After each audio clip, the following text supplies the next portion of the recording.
BNP chairman ও প্রধানমন্ত্রী তারেক রহমান বলেছেন, অতীতে খেটে খাওয়া মানুষের অধিকার বঞ্চিত করে রেখেছিল স্বৈরাচার আওয়ামী লীগ সরকার। লুটপাটের মাধ্যমে দেশের অর্থনীতি ধ্বংস করে দিয়েছিল তারা। শ্রমিকদের ভাগ্য নিয়ে ছিনিমিনি খেলা হয়েছে, কিন্তু বিএনপি ক্ষমতায় এসেই কৃষক শ্রমিক সহ সবার ভাগ্য বদলাতে কাজ শুরু করেছে। মে দিবস উপলক্ষে বিকেলে নয়াপল্টনে শ্রমিক দলের সমাবেশে তিনি এসব কথা বলেন।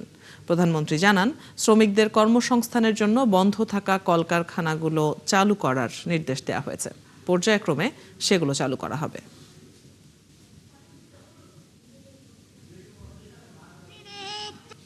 গত 1 মাস আগে আমি নির্দেশনা দিয়েছি যে কিভাবে আমরা কত দ্রুত আমরা বন্ধ কলকারখানা কোনটি চালু করতে পারবো, যাতে আবার সেই সকল শ্রমিক যারা কর্মসংস্থান হারিয়ে বেকার হয়ে গিয়েছিল সেই সকল শ্রমিকের কর্মের ব্যবস্থা আমরা করতে পারি।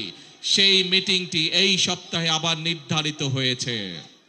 ইনশাআল্লাহ বাংলাদেশের অনেকগুলো কলকারখানা যেগুলো বন্ধ হয়ে গিয়েছে বিগত বছরগুলোতে, পর্যায়ক্রমিকভাবে আমরা সেই কলকারখানাগুলোকে আবার চালু করার উদ্যোগ গ্রহণ করেছি।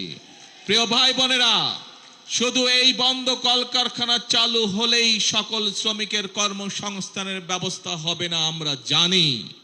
একই সাথে আমাদেরকে বিদেশেও কর্মসংস্থানের ব্যবস্থা করতে হবে, এবং সেই জন্যই আমরা বিদেশি বিনিয়োগকারী সহ দেশীয় বিনিয়োগকারীদের সাথে এরই ভিতরে আলাপ আলোচনা শুরু করেছি।